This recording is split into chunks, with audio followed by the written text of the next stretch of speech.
Hola a todos y bienvenidos a vuestro canal de inversión. Soy Albert Mendoza y en el vídeo de hoy vamos a hablar de uno de los sectores que no se suele hablar tanto y no suele estar tan de moda, aunque últimamente está cogiendo mucha fuerza a nivel de popularidad y bueno, el momentum que lleva ya de lo que llevamos de año ha sido brutal y es el sector de las energías renovables. Sabemos que es un sector que está en boca de bastante gente y como digo, cada vez más, aunque pasa un poquito desapercibido con las locuras que hemos estado viviendo en los mercados, como ya sabéis, el tema de GameStop, Tesla, las criptodivisas, pues bueno, y también las empresas del sector canábico, pues bueno, ha pasado un poquito desapercibido por esos otros sectores que lo han petado últimamente y que han hecho, bueno, unas explosiones de rentabilidad brutales. Aún así, el sector de las energías renovables ya viene de lejos, ¿no? Que está bastante mimado por ciertos inversores, sobre todo grandes fondos, con todo esto del ESG, ya sabéis, un poco, ponerse un poquito hippie con el tema de las inversiones y demonizar otro tipo de sectores, ya sea el sector industrial refiriéndonos al oil and gas, al tabaco, a las empresas armamentísticas, etcétera, etcétera, que son cosas que desde el punto de vista social pueden ser criticables, pero son cosas necesarias y que bueno, que sus tesis de inversión no se ven del todo afectadas y bueno, se están generando ciertos precios, ciertas disrupciones y afectaciones en los precios de mercado que bueno, generan oportunidades interesantes para nosotros. Pero hoy hemos venido a hablar de las empresas del sector de las energías renovables que como digo los ETFs que os enseñaré luego a continuación este año 2021 llevan una revalorización bastante potente, por encima del 200%, aproximadamente de media creo que es un 300%, como podréis ver, y otros sectores dentro de este gran sector que podríamos englobar, ya sabéis, energía eólica, solar, etcétera, pues bueno, el tema del hidrógeno también ha vivido una subida bastante potente.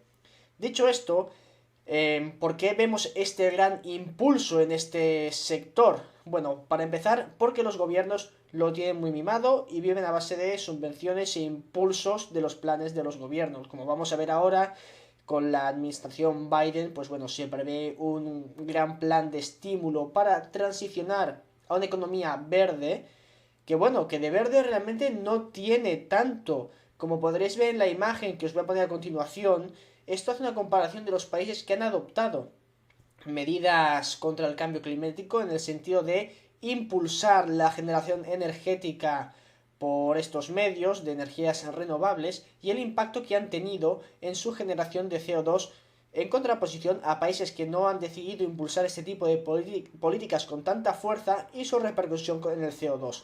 Como podemos ver, pues bueno, el impacto no ha sido significativo. De hecho, vemos una reducción todavía mayor en estos países que no se han dedicado compulsivamente a invertir energías, entre comillas, renovables y verdes. Un ejemplo súper claro y es a nivel mundial creo que es de los países más representativos es Alemania. Alemania lleva muchos años con su política de volverse una economía verde y que hemos visto qué consecuencias ha tenido un encarecimiento del precio de energía y aparte de cerrar las nucleares, una jugada maestra, pues bueno, se continúan abriendo centrales de carbón para suplir estos momentos, ¿no?, de intermitencia que generan las energías renovables. Por lo tanto, su reducción de CO2 no es tan grande como podría ser enfocando esto desde otro punto de vista. También vemos cómo surgen las centrales de gas para reemplazar las del carbón, que es, bueno, es una fuente bastante más verde que una central de carbón. Y bueno, en contraposición, países como Francia, que han apostado por la energía nuclear, y obviamente también tienen inversiones en energías renovables, como la solar y la eólica. Una cosa no quita la otra, pero no tiene esta compulsividad de volverse los paladines de la energía verde, ¿no? Entonces, pues bueno, hemos visto que este país ha reducido su emisión de CO2 y su energía sigue manteniéndose a un precio más razonable que podría ser Alemania, que hemos visto que, bueno, aparte de apagones, incrementos en el precio de la energía, como vemos, este cambio, esta revolución verde, no está yendo tan bien como nos lo quieren pintar los políticos. Otro ejemplo muy claro es California, ¿no? El centro del hiperío. Pues ahí obviamente estamos viendo encarecimientos de energía, cortes de suministros.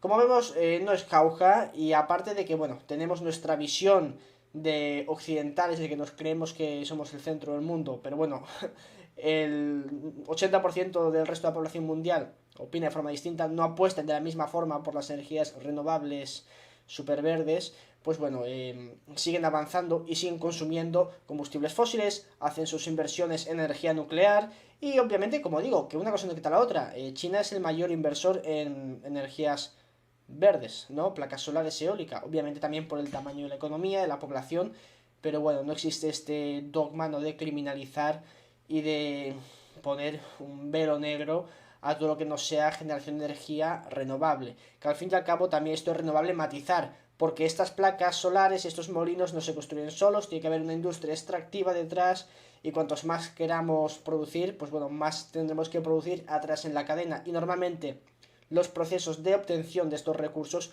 no son verdes, ¿de acuerdo? Así que al fin y al cabo es morderse un poco la cola. Dicho esto, en el podcast hay empresas muy interesantes dentro del sector. De hecho, nosotros en el podcast entrevistamos al CFO de Greenalia, que es una empresa española que se dedica a crear parques eólicos. Y la verdad es que es una empresa que en bolsa lo ha hecho muy bien y tiene un método muy interesante, bueno, de usar el apalancamiento para generar, pues bueno, unas economics muy interesantes y hacer crecer así la empresa. Que de hecho, bueno, recomiendo que echéis un vistazo porque es muy interesante y las perspectivas que tiene a futuro, pues bueno, también lo son. Greenalia, se dice la empresa. Dicho esto, vamos a ver los ETFs, cómo han evolucionado y qué ha pasado con el precio. Como podéis ver, los ETFs han tenido una subida bastante alta. Este es el primer ETF que os voy a enseñar, que es el Field Trust del Nasdaq Clean Edge Green Energy. Un nombre muy bonito. Y como veis, pues ha subido prácticamente un 300% o si no más. Podemos ver que con la caída de marzo se quedó alrededor de los 30, quizá un poco más bajo, y ha llegado hasta los 80 y pico, rozando los 90. O sea, tenemos un 300 y pico por ciento en este ETF. Después el Renix, que es un ETF de energías renovables, pues como veis también a mínimos de 500, casi hasta por encima de los 2000. O sea, un por 4 de manual y es una rentabilidad de un tiempo bastante pequeño, como digo, y bueno, asusta un poco una subida tan potente. Otro ETF, que este quizá es más conocido, que es el iShares Global Clean Energy, y como veis, pues bueno, tiene también una subida muy importante, un por 3, rozando, llegando a los $10 con las caídas de marzo de 2020, a superar los $30 y bueno, pues un 300%. Y aparte de estos ETFs de energías verdes, tenemos un sector que se ha comportado muy bien y es el del hidrógeno.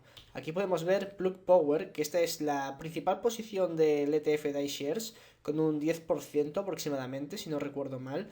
Y podéis ver, pues bueno, la tremenda subida que ha pegado esto. Desde 2020, que esto se situaría en por unos $5, diría aproximadamente, hasta los $60, pues bueno, casi un 2000% de rentabilidad en nada, en un año y poco. O sea, como vemos, el hidrógeno ha sido algo bastante especulativo, bastante potente. Y ya, por si fuera el colmo de los colmos, una empresa que hablamos aquí bastante, que fue Nikola Corporation, que sí, que tuvo su subidón inicial con todo este FOMO, además, que se generó por parte también de Tesla. Y sí, bueno, Tesla es un tema aparte que no lo voy a comentar en este vídeo, pero se generó esta euforia por Nikola, luego se descubrió lo del camión, que ya dijimos aquí que hicimos unos shorts en la cartera de BNDIP, pero de todas formas, desde su salida a unos $10 hasta precio de hoy, pues bueno, ha doblado su valor en bolsa. Eso es un 100% de revalorización en menos de un año. Esta empresa que, como dijimos, partía de la base de ser un chicharro tremendo, que dijimos lo de los camiones que los empujaron cuesta abajo y todo eso, y que bueno, que prometía mucho y daba poco a cambio. Y bueno, ahora ya habéis visto cómo han explotado los precios. Están cotizando a múltiplos muy exigentes. El ETF de iShares, si no recuerdo mal, está cotizando cerca de 50 veces beneficios. Si es cierto que hay perspectivas de que, bueno, no de que generen beneficios quizás, sino que reciben un impulso y por parte del gobierno y esto haga que las expectativas sean mejores de lo que quizá deberían ser de existir realmente esta verderización de la economía. Pero bueno, por otro lado, tenemos otros sectores muy desfavorecidos por este tema del DSG. Y estoy hablando sobre todo del tema del petróleo, que aparte de que hemos visto una subida muy interesante estos últimos meses, ¿no? El Brent está por encima de $60. Las empresas siguen cotizando unos precios bastante atractivos. De hecho, si vemos el conjunto de las empresas del Standard & Poor's, pues vemos que se ha recuperado, pero que sigue a niveles por debajo de los anteriores a 2020. Existe una oportunidad bastante interesante en empresas de este sector, del sector del petróleo. Es una de las materias primas que se ha recuperado con bastante fuerza, pero las empresas siguen ofreciendo un descuento bastante interesante. Dicho esto, si queréis aprender a invertir en materias primas, tenéis mi guía gratuita en mi página web albert-mendoza.com, aparte de de mis masterclass sobre inversión minera y sobre oro, plata y bitcoin, donde aprenderéis un montón de cosas para invertir en estos sectores. Recordad darle un like para que el algoritmo haga su magia y nos vemos en el siguiente vídeo. Chao.